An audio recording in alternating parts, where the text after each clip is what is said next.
Hello and welcome to the Tifftown Inspiration Station. This is episode 2 entitled Walk in Faith.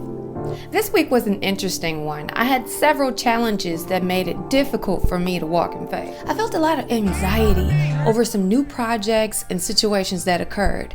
It got me so overwhelmed that I began to doubt my ability to push through. One of the most challenging things for me is to push through without knowing the outcome. My mind has a very clever way of evoking fear in me and creating defeat before I even perform the task. Generally, before I even think to start, I have to feel like I'm at least somewhat good at the task that I'm about to perform. Then I began to think about how I was when I was younger. I didn't have all of this fear in me. I just did it. And then I worked towards getting better at it. God reminded me of that. And he reminded me that failure is just another opportunity for me to grow into the woman that he wants me to be. And I know you've heard it over and over and over again, but everything that happens is for your good. It's for my good. I can't keep basing my progress off of what I see in the world. I have to look to him. I got to listen to him in all that I do because he has everything that I need. This week's guest is an incredible example of a person who knows how to walk in faith. Her name is Janelle Seeley. She's a celebrity hairstylist. She owns her own product line, and she has a spirit that'll light up any room that she goes into.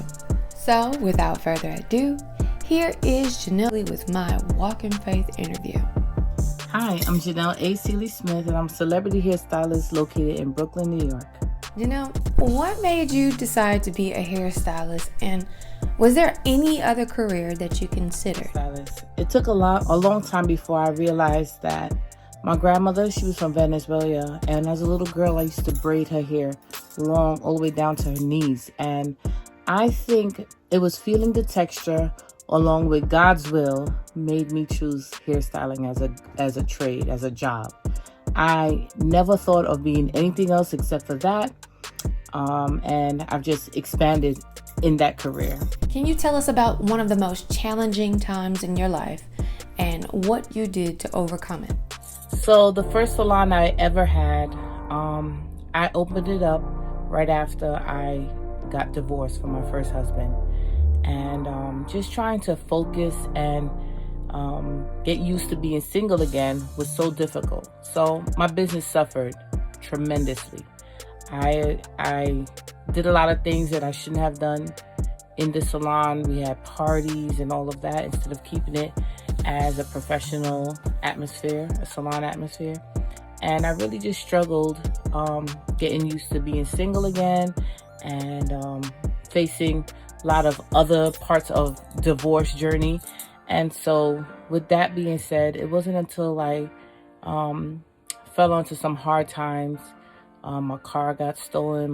My next car got into a terrible car accident, and a lot of other little things around it. Did I realize that I had to focus and listen to what God's will was for me? So the way I was able to overcome that part of my life, which was super hard, super sad, was by knowing that God loved me and focusing on what his desire for me was. So I had to get my act together and stay humble, and he just turned things around. And after that, even though I think since then I've had more challenging times, I feel joy during the challenge. Do you feel that it's possible to be successful without faith, and why? Faith is the substance of things hoped for, the evidence of things not seen. So is it possible to have business without faith? Absolutely not. You have to have faith that you're going to make it. You have to have faith that your vision is going to come to pass. You have to have faith that success can be obtained by yourself. So there's no way of having business without faith. Now, faith in who and faith in what? That's the question. What advice would you give to someone who is struggling to continue with their dream? If you're struggling with your dream and you need a word of advice, I'm going to tell you today, don't give up. Sometimes the hardest point is just right around the corner from your breakthrough, from your blessing.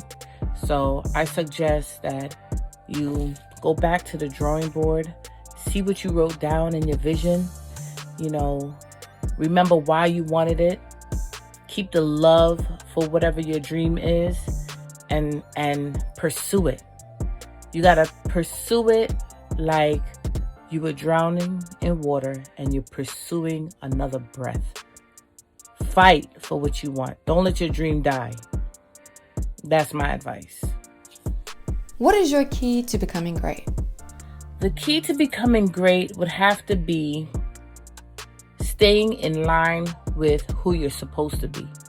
A lot of us run this rat race. We're like on this wheel just going around in circles because we're chasing after something that's not our destiny.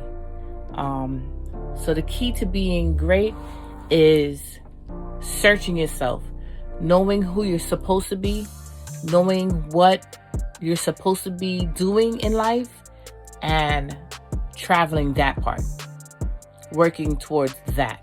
That's the key to success. There's no way you won't be successful if you're aligned with what God wants you here for.